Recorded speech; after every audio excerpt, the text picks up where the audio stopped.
ಬಸವಣ್ಣನವರ ಕರ್ಮಭೂಮಿಯಲ್ಲಿ ಅದ್ಧೂರಿ ಅನುಭವ ಮಂಟಪ ಉತ್ಸವ ನಡೀತಾ ಇದೆ. ಈ ಉತ್ಸವಕ್ಕೆ ಬಸವಣ್ಣನ ಭಕ್ತ ದಂಡೆ ಆಗಮಿಸ್ತಾ ಇದೆ.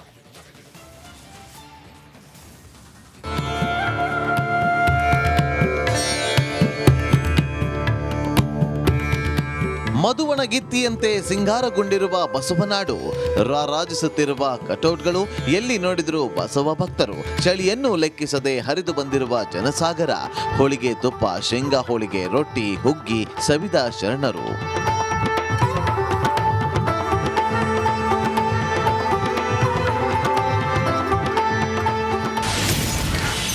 ನಲವತ್ತೈದನೇ ಅನುಭವ ಮಂಟಪ ಉತ್ಸವದಲ್ಲಿ ಬಸವ ಭಕ್ತರ ಸಾಗರ.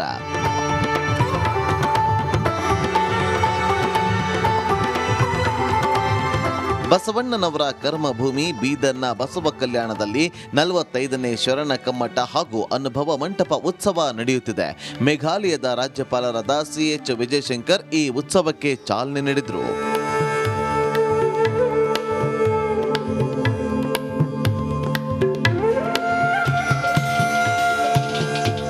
ಇನ್ನು ಈ ಉತ್ಸವಕ್ಕೆ ಕೇವಲ ರಾಜ್ಯ ಮಾತ್ರವಲ್ಲದೆ ನೆರೆಯ ತೆಲಂಗಾಣ, ಮಹಾರಾಷ್ಟ್ರ ಸೇರಿ ಸಹಸ್ರಾರು ಸಂಖ್ಯೆಯಲ್ಲಿ ಬಸವ ಭಕ್ತರು ಆಗಮಿಸಿದ್ದಾರೆ. ಗದಗದ ಡಾಕ್ಟರ್ ತೋಂಟದ ಸಿದ್ದರಾಮ ಮಹಾಸ್ವಾಮಿಗಳು, ಅನುಭವ ಮಂಟಪದ ಅಧ್ಯಕ್ಷ ಡಾಕ್ಟರ್ ಬಸವಲಿಂಗಪಟ್ಟದೇವರು ಸೇರಿದಂತೆ ನೂರಾರು ಮಠಾಧೀಶರು ಭಾಗಿಯಾಗಿದ್ದರು. ಅನುಭವ ಮಂಟಪದ ಅಧ್ಯಕ್ಷತೆ ವಹಿಸಿದ ಉಸ್ತುವಾರಿ ಸಚಿವ ಈಶ್ವರ್ ಖಂಡ್ರೆ, ಬಸವ ಕಲ್ಯಾಣದಲ್ಲಿ ವಚನ ವಿಶ್ವವಿದ್ಯಾಲಯ ಸ್ಥಾಪಿಸಲು ನಮ್ಮ ಸರ್ಕಾರ ಬೆಂಬಲವಿದೆ ಅಂತ ತಿಳಿಸಿದರು. ಬೀದರ್ನಲ್ಲಿ ಬಸವ ಕಲ್ಯಾಣದಲ್ಲಿ ವಚನ ವಿಶ್ವವಿದ್ಯಾಲಯ ಸ್ಥಾಪನೆ ಮಾಡುವಂತ ಕೆಲಸ ಮಾಡ್ತದೆ, ಅದಕ್ಕೆ ಸಂಪೂರ್ಣವಾದಂತಹ ಬೆಂಬಲ ಸಹಕಾರ ನಮಗಿದೆ ಅನ್ನುವಂತ ಒಂದು ಮಾತನ್ನು ಹೇಳಿಕೆ ಬಯಸ್ತಾ ಇದೆ. ಬಹಳ ಅವಶ್ಯಕತೆ ಇದೆ. ಬಸವ ಕಲ್ಯಾಣ ಇನ್ನೂ ಬೆಳಿಬೇಕು, ಅಭಿವೃದ್ಧಿ ಆಗ್ಬೇಕು, ಅಂತಾರಾಷ್ಟ್ರೀಯ ಮಟ್ಟದ ಧಾರ್ಮಿಕ ಆಧ್ಯಾತ್ಮಿಕ ಕೇಂದ್ರ ಆಗ್ಬೇಕು, ಪ್ರವಾಸಿ ಕೇಂದ್ರ ಆಗ್ಬೇಕು. ಆ ನಿಟ್ಟಿನಲ್ಲಿ ಏನು ಪರಮಪೂಜ್ಯ ಚನ್ನಬಸವ ಪಟ್ಟದೇವರ ಏನೊಂದು ಅವರ ಕನಸಿತ್ತು. 50 ಕೋಟಿ ರೂಪಾಯಿಗೆ ಅಂದಿನ ಸರ್ಕಾರಕ್ಕೆ ನಾವು ಒಂದು ಪ್ರಸ್ತಾವನೆ ಸಲ್ಲಿಸಿ ಅಂಗೀಕಾರ ಮಾಡಿಸಿ ಮತ್ತೆ ಇದನ್ನು ಮಾಡ್ತೀವಿ ಅಂತ ಘೋಷಣೆ ಮಾಡಿದ್ದಾಗ ಇವತ್ತು ಸರ್ಕಾರ ಬದಲಾವಣೆ ಆಯ್ತು.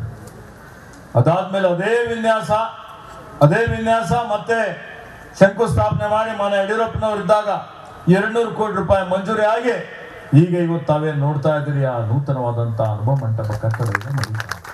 ನಾನು ಮಂತ್ರಿ ಆದ್ಮೇಲೆ ಮತ್ತೆ 100 ಕೋಟಿ ರೂಪಾಯಿ ಅನುದಾನ ಬಿಡುಗಡೆ ಮಾಡಿಸಿದ್ದೇನೆ. 2 ದಿನಗಳ ಕಾಲ ನಡೆಯುತ್ತಿರುವ ಅನುಭವ ಮಂಟಪ ಉತ್ಸವಕ್ಕೆ ಬರುವ ಬಸವ ಭಕ್ತರಿಗೆ ಭಾರಿ ಭೋಜನದ ವ್ಯವಸ್ಥೆ ಮಾಡಲಾಗಿದೆ.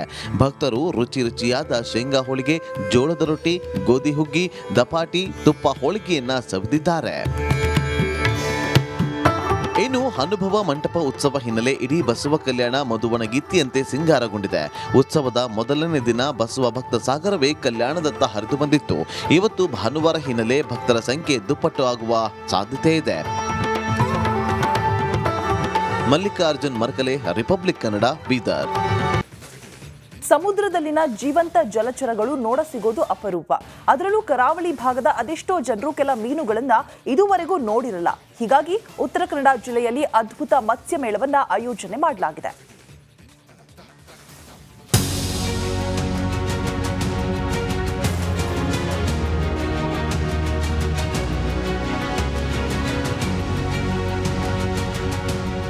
ಅಕ್ವೇರಿಯಂನಲ್ಲಿ ತರೇಹವಾರಿ ಮೀನುಗಳು, ಅಪರೂಪದ ಕಪ್ಪೆ ಚಿಪ್ಪುಗಳು, ಸಾಗರೋಪಾದಿಯಲ್ಲಿ ಆಗಮಿಸುತ್ತಿರುವ ನಾಗರಿಕರು, ಮತ್ಸ್ಯ ಮೇಳವನ್ನ ಕಣ್ತುಂಬಿಕೊಳ್ತಿರೋ ಜನರು.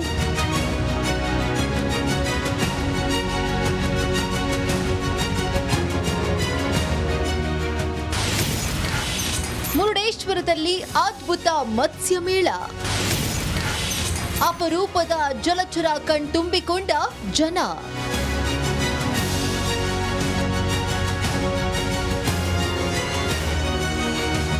ಉತ್ತರ ಕನ್ನಡ ಜಿಲ್ಲೆಯ ಮುರುಡೇಶ್ವರದಲ್ಲಿ ಅದ್ಭುತ ಮತ್ಸ್ಯ ಮೇಳ ಆಯೋಜಿಸಲಾಗಿತ್ತು.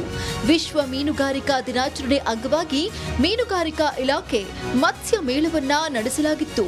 ಮೇಳದಲ್ಲಿ ಅಪರೂಪದ ಜಲಚರಗಳನ್ನ ನೋಡುವ ಭಾಗ್ಯ ಒದಗಿಸಲಾಗಿತ್ತು. ಅಲಂಕಾರಿಕ ಮೀನುಗಳು ಎಲ್ಲರ ಗಮನ ಸೆಳೆದರೆ, ಸುರಂಗದೊಳಗಿನ ಭಾರಿ ಗಾತ್ರದ ಮೀನುಗಳು ನೋಡುಗರನ್ನ ನಿಬ್ಬೆರಗಾಗಿಸಿತ್ತು. ಫಸ್ಟ್ ಟೈಮ್ ನಾವು ಮುರುಡೇಶ್ವರದಲ್ಲಿ ಇವತ್ತು ಇಷ್ಟೆಲ್ಲ ಮೀನುಗಳ ವೆರೈಟಿ ನೋಡ್ಲಿಕ್ಕೆ ಬಂದಿದ್ದೇವೆ. ಇದರಲ್ಲಿ ನಾವು ಅಲ್ಲಿ ಎಂಟ್ರಿ ಕೊಡುವಾಗ ದೊಡ್ಡ ದೊಡ್ಡ ಮೀನುಗಳು ಅಕ್ವೇರಿಯಂ ಟೈಪಲ್ಲಿ ಮಾಡಿರೋದು, ಮತ್ತು ಇಲ್ಲಿಟ್ಟಿರೋದು ಡಿಫ್ರೆಂಟ್ ಟೈಪ್ಸ್ ಆಫ್ ಮೀನುಗಳು ನೋಡಿಕೊಂಡು ಖುಷಿ ಅನಿಸ್ತದೆ. ಅಂದರೆ ನಾವು ದೂರ ಎಲ್ಲೋ ಹೋಗದೆ ಇಲ್ಲೇ ನಮ್ಮ ಸಣ್ಣದು ಊರಲ್ಲಿ ನಮ್ಮೂರಲ್ಲೇ ನಾವು ಇಷ್ಟೆಲ್ಲ ಬಗೆಯ ಮೀನಿದೆ ಅಂತ ಹೇಳಿ ನೋಡೋದಕ್ಕೆ ಒಂದು ಖುಷಿ ಆಗುತ್ತೆ. ಸಮುದ್ರ ಮತ್ತು ನದಿಯಲ್ಲಿ ಸಿಕ್ಕುವ ಮೀನುಗಳು ಮತ್ಸ್ಯ ಮೇಳದಲ್ಲಿ ಗಮನ ಸೆಳೆದವು. ಈವರೆಗೆ ಯಾರೂ ನೋಡಿರದ ಮೀನುಗಳು ಕೂಡ ಕರಾವಳಿ ಭಾಗದ ಮೀನುಗಾರರ ಕುತೂಹಲವನ್ನ ಹೆಚ್ಚಿಸಿತ್ತು. ಟನೆಲ್ ಒಳಗೆ ಓಡಾಡುತ್ತಿರುವ ಮೀನುಗಳು ಒಂದು ಕ್ಷಣ ಎಲ್ಲರನ್ನ ನಿಬ್ಬೆರಗಾಗಿಸಿತು.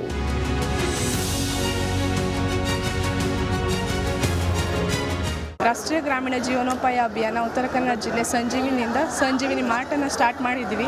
ಇಲ್ಲಿ ಏನು ರೆಸ್ಪಾನ್ಸ್ ಸಿಗ್ತಾ ಇದೆ ಅಂದರೆ ಎಲ್ಲ ಸಂಘದ ಮಹಿಳೆಯರು ಏನು ಉತ್ಪಾದನೆ ಮಾಡಿರ್ತಾರೆ ಆ ಉತ್ಪನ್ನಗಳಿಗೆ ಜಾಸ್ತಿ ಹೆಚ್ಚಿನ ರೀತಿಯಲ್ಲಿ ಜನ ಬಂದು ಅದನ್ನು ಖರೀದಿ ಮಾಡಿ ಅವರಿಗೆ ಆದಷ್ಟು ಪ್ರಮಾಣದಲ್ಲಿ ಮಾರುಕಟ್ಟೆ ವ್ಯವಸ್ಥೆನ ಮಾಡಿಕೊಟ್ಟಿದ್ದೀವಿ ಅನ್ನಿಸ್ತಿದೆ ಸರ್. ಇದು ಒಂದು ಮಾರ್ಟಿಂದ ಅವರಿಗೆ ನಿನ್ನೆ ಇರ್ಬೋದು ಇವತ್ತಿರ್ಬೋದು ತುಂಬ ಒಳ್ಳೆ ರೀತಿಯಲ್ಲಿ ರೆಸ್ಪಾನ್ಸ್ ಸಿಕ್ತು ಮತ್ತು ಅವರಿಗೆ ಲಾಭನೂ ಕೂಡ ಆಗಿದೆ. ಹಿಂದೂ ಮಹಾಸಾಗರ, ಪೆಸಿಫಿಕ್ ಸಾಗರ ಸೇರಿದಂತೆ ವಿವಿಧ ಭಾಗಗಳಲ್ಲಿ ದೊರೆತಿರುವ ಅಪರೂಪದ ಕಪ್ಪೆ ಚಿಪ್ಪುಗಳ ಪ್ರದರ್ಶನ ನಡೆಯಿತು. ಮೇಳಕ್ಕೆ ಬಂದವರು ಕಪ್ಪೆ ಚಿಪ್ಪುಗಳನ್ನ ಸ್ಪರ್ಶಿಸಿ ಹೊಸ ಅನುಭವ ಪಡೆದರು. ಇನ್ನು ಹಿಂದಿನ ಕಾಲದಲ್ಲಿ ಮೀನುಗಾರರು ಉಪಯೋಗಿಸುತ್ತಿದ್ದ ಬಲೆ, ಸಲಕರಣೆಗಳನ್ನ ಅನಾವರಣಗೊಳಿಸಲಾಯಿತು.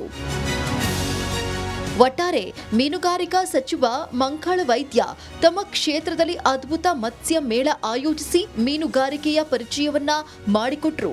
ಸಾವಿರಾರು ಸಂಖ್ಯೆಯಲ್ಲಿ ಜನರು ಮೇಳದಲ್ಲಿ ಪಾಲ್ಗೊಂಡು ಖುಷಿಪಟ್ಟರು. ಶೇಷಗಿರಿ ಮುಂಡಳ್ಳಿ, ರಿಪಬ್ಲಿಕ್ ಕನ್ನಡ, ಕಾರವಾರ.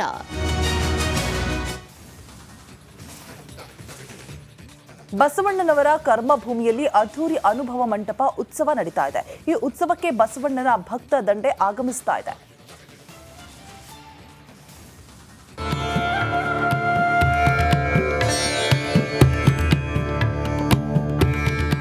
ಮಧುವಣಗಿತ್ತಿಯಂತೆ ಸಿಂಗಾರಗೊಂಡಿರುವ ಬಸವನಾಡು, ರಾರಾಜಿಸುತ್ತಿರುವ ಕಟೌಟ್ಗಳು, ಎಲ್ಲಿ ನೋಡಿದರೂ ಬಸವ ಭಕ್ತರು, ಚಳಿಯನ್ನು ಲೆಕ್ಕಿಸದೆ ಹರಿದು ಬಂದಿರುವ ಜನಸಾಗರ, ಹೋಳಿಗೆ ತುಪ್ಪ, ಶೇಂಗಾ ಹೋಳಿಗೆ, ರೊಟ್ಟಿ, ಹುಗ್ಗಿ ಸವಿದ ಶರಣರು.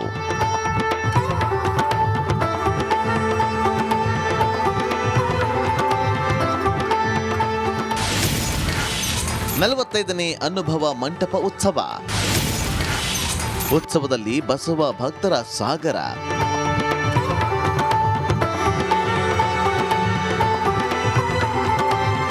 ಬಸವಣ್ಣನವರ ಕರ್ಮಭೂಮಿ ಬೀದರ್ನ ಬಸವ ಕಲ್ಯಾಣದಲ್ಲಿ 45ನೇ ಶರಣ ಕಮ್ಮಟ ಹಾಗೂ ಅನುಭವ ಮಂಟಪ ಉತ್ಸವ ನಡೆಯುತ್ತಿದೆ. ಮೇಘಾಲಯದ ರಾಜ್ಯಪಾಲರಾದ CH ವಿಜಯಶಂಕರ್ ಈ ಉತ್ಸವಕ್ಕೆ ಚಾಲನೆ ನೀಡಿದರು.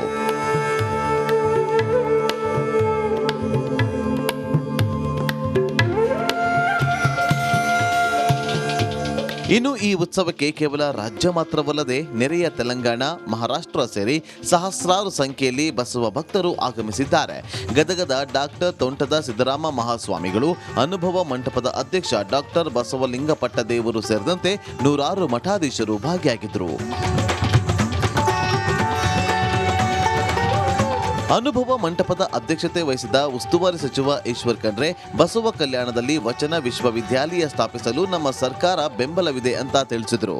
ಬೀದರ್ನಲ್ಲಿ ಬಸವ ಕಲ್ಯಾಣದಲ್ಲಿ ವಚನ ವಿಶ್ವವಿದ್ಯಾಲಯ ಸ್ಥಾಪನೆ ಮಾಡುವಂತ ಕೆಲಸ ಮಾಡ್ತದೆ, ಅದಕ್ಕೆ ಸಂಪೂರ್ಣವಾದಂತಹ ಬೆಂಬಲ ಸಹಕಾರ ನಮ್ಗಿದೆ ಅನ್ನುವಂತ ಒಂದು ಮಾತನ್ನು ಹೇಳಿಕೆ ಬಯಸ್ತಾ ಇದೆ. ಬಹಳ ಅವಶ್ಯಕತೆ ಇದೆ. ಬಸವ ಕಲ್ಯಾಣ ಇನ್ನೂ ಬೆಳಿಬೇಕು, ಅಭಿವೃದ್ಧಿ ಆಗ್ಬೇಕು, ಅಂತಾರಾಷ್ಟ್ರೀಯ ಮಟ್ಟದ ಧಾರ್ಮಿಕ ಆಧ್ಯಾತ್ಮಿಕ ಕೇಂದ್ರ ಆಗ್ಬೇಕು, ಪ್ರವಾಸಿ ಕೇಂದ್ರ ಆಗ್ಬೇಕು. ಆ ನಿಟ್ಟಿನಲ್ಲಿ ಏನು ಪರಮಪೂಜ್ಯ ಚನ್ನಬಸವ ಪಟ್ಟದೇವರ ಏನೊಂದು ಅವರ ಕನಸಿತ್ತು. 50 ಕೋಟಿ ರೂಪಾಯಿಗೆ ಅಂದಿನ ಸರ್ಕಾರಕ್ಕೆ ನಾವು ಒಂದು ಪ್ರಸ್ತಾವನೆ ಸಲ್ಲಿಸಿ ಅಂಗೀಕಾರ ಮಾಡಿಸಿ ಮತ್ತೆ ಇದನ್ನು ಮಾಡ್ತೀವಿ ಅಂತ ಘೋಷಣೆ ಮಾಡಿದ್ದಾಗ ಇವತ್ತು ಸರ್ಕಾರ ಬದಲಾವಣೆ ಆಯ್ತು. ಅದಾದ್ಮೇಲೆ ಅದೇ ವಿನ್ಯಾಸ ಮತ್ತೆ ಶಂಕುಸ್ಥಾಪನೆ ಮಾಡಿ ಮಾನ್ಯ ಯಡಿಯೂರಪ್ಪನವರು ಇದ್ದಾಗ 200 ಕೋಟಿ ರೂಪಾಯಿ ಮಂಜೂರಿ ಆಗಿ ಈಗ ಇವತ್ತು ತಾವೇ ನೋಡ್ತಾ ಇದ್ದೀರಿ ಆ ನೂತನವಾದಂತಹ ಅನುಭವ ಮಂಟಪ ಕಟ್ಟಡ ಇದೆ. ನಾನು ಮಂತ್ರಿ ಆದ್ಮೇಲೆ ಮತ್ತೆ 100 ಕೋಟಿ ರೂಪಾಯಿ ಅನುದಾನ ಬಿಡುಗಡೆ ಮಾಡಿಸಿದ್ದೇನೆ. 2 ದಿನಗಳ ಕಾಲ ನಡೆಯುತ್ತಿರುವ ಅನುಭವ ಮಂಟಪ ಉತ್ಸವಕ್ಕೆ ಬರುವ ಬಸವ ಭಕ್ತರಿಗೆ ಭಾರಿ ಭೋಜನದ ವ್ಯವಸ್ಥೆ ಮಾಡಲಾಗಿದೆ. ಭಕ್ತರು ರುಚಿಯಾದ ಶೇಂಗಾ ಹೋಳಿಗೆ, ಜೋಳದ ರೊಟ್ಟಿ, ಗೋಧಿ ಹುಗ್ಗಿ, ದಪಾಟಿ, ತುಪ್ಪ ಹೋಳಿಗೆಯನ್ನ ಸವಿದಿದ್ದಾರೆ. ಇನ್ನು ಅನುಭವ ಮಂಟಪ ಉತ್ಸವ ಹಿನ್ನೆಲೆ ಇಡೀ ಬಸವ ಕಲ್ಯಾಣ ಮಧುವಣಗಿತ್ತಿಯಂತೆ ಸಿಂಗಾರಗೊಂಡಿದೆ. ಉತ್ಸವದ ಮೊದಲನೇ ದಿನ ಬಸವ ಭಕ್ತ ಸಾಗರವೇ ಕಲ್ಯಾಣದತ್ತ ಹರಿದು ಬಂದಿತ್ತು. ಇವತ್ತು ಭಾನುವಾರ ಹಿನ್ನೆಲೆ ಭಕ್ತರ ಸಂಖ್ಯೆ ದುಪ್ಪಟ್ಟು ಆಗುವ ಸಾಧ್ಯತೆ ಇದೆ. ಮಲ್ಲಿಕಾರ್ಜುನ್ ಮರ್ಕಲೆ, ರಿಪಬ್ಲಿಕ್ ಕನ್ನಡ, ಬೀದರ್.